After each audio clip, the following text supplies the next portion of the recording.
E continuiamo il nostro viaggio alla scoperta dei prodotti che sono presenti, che rappresentano la regione Veneto qui a Fruit Logistica. Scopriamo anche i funghi. Io sono insieme alla mia destra ho il presidente di Fungamico, Giovanni Boschi, a cui do il benvenuto. Alla mia sinistra invece ho Romeo Fuser, presidente del Consorzio Funghi di Treviso. Insomma, come stanno andando i funghi? Com'è l'andamento di questo settore? Diciamo che l'andamento del mercato, delle produzioni del mercato, diciamo che rispecchia l'andamento generale della situazione che c'è in Italia e in Europa. Però il comparto, diciamo, che è riuscito a superare questo momento difficile. In che modo? Ma diciamo che le nostre aziende si sono, strutturate e anche con forti investimenti riescono anche a superare questi momenti difficili. Che tipo di funghi producete? Ecco, noi produciamo la maggior parte champignon, pleurotus e pioppino.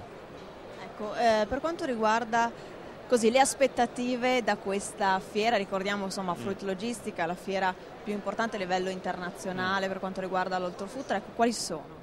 Ma le aspettative sono quelle di migliorarsi sempre, di fare sempre più investimenti più che altro per affrontare le insidie del mercato e migliorare la qualità. Io la ringrazio, allora adesso sentiamo Romeo Fuser. Che tipo di funghi producete voi invece? Sì, anche noi come Fungamico facciamo champignon, facciamo il pleurotus e il pioppino, che sono i 3 funghi coltivati che vanno per la maggiore. Quindi voi rappresentate la provincia, siete in provincia di Treviso, giusto? Sì. Siamo nella provincia di Treviso, c'è da dire che il Veneto produce il 50% dei funghi coltivati in Italia e di cui noi, l'OP nostra e l'OP del Fungamico, rappresentiamo la stragrande maggioranza. Per il mercato di riferimento, quanto esportate all'estero, quanto invece rimane in Italia? No, noi non esportiamo, esportavamo all'estero fino all'anno scorso, però adesso stiamo subendo una concorrenza fortissima da parte dei paesi dell'est, soprattutto la Polonia, che gode di costi di produzione molto più bassi, gode di un cambio valuta zloty-euro a loro favorevole e quindi per noi le porte dall'estero si sono chiuse. Cerchiamo di difendere quello che è il nostro mercato italiano. Il prodotto fresco che noi troviamo sui banchi dei mercati, dei fruttivendoli, è tutto prodotto italiano. Questo lo garantiamo noi. Sì. Quanto conta la passione nel lavoro che fate? La passione che è tantissima, perché come è comunque un'attività agricola dove noi vediamo tutti i giorni i nostri funghi crescere e abbiamo quindi un contatto diretto con la natura e quindi ogni modifica che facciamo noi la vediamo subito il giorno dopo, quando invece un contadino nel campo la vede dopo mesi di lavoro. Quindi la passione è tantissima, a volte più la passione che non le soddisfazioni economiche che dopo il lavoro. E dai funghi all'ortofrutta, ne parliamo insieme a Daniela Bragantini, presidente dell'Associazione degli Operatori Ortofrutticoli della Regione Veneto.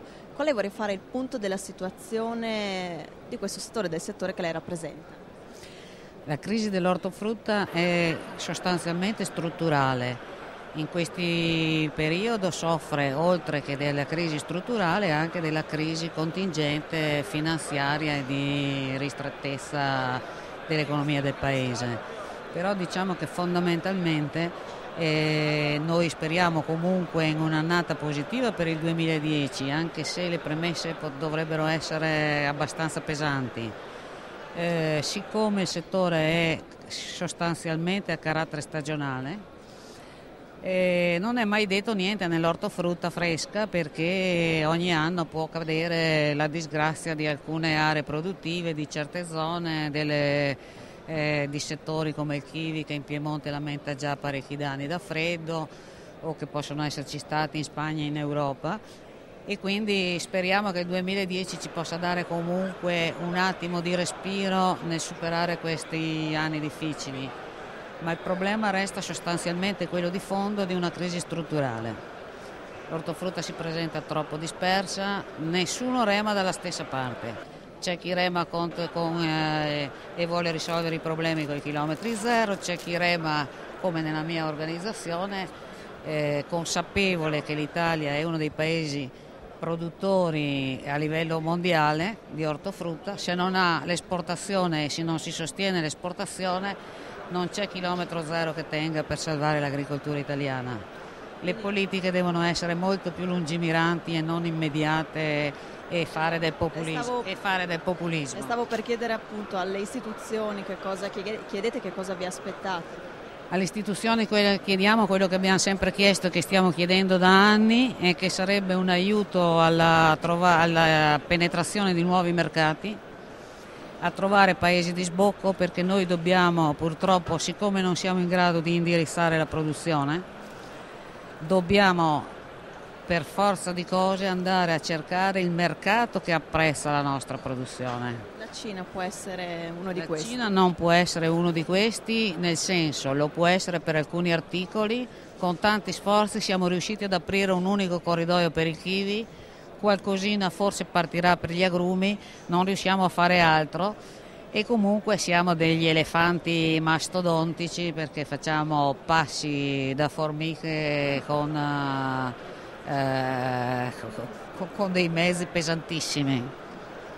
Ci vorrebbe qualcosa di più snello. Chiediamo linee di credito, avremo per esempio un grande mercato nei paesi della Russia, però anche qui non ci sono linee di credito, non ci sono appoggi, abbiamo problemi con i trasporti, con le licenze degli autotrasportatori, abbiamo tutto sulle spalle degli operatori, abbiamo rischi sul credito, rischi sulle assicurazioni che non ci coprono minimamente i danni da credito, quindi un mare di problemi. Tanto lavoro da fare Tanto ancora. lavoro da fare. Bene, io ringrazio Daniela Bragantini, restate con noi perché il nostro viaggio qui a Fruit Logistica non finisce qui.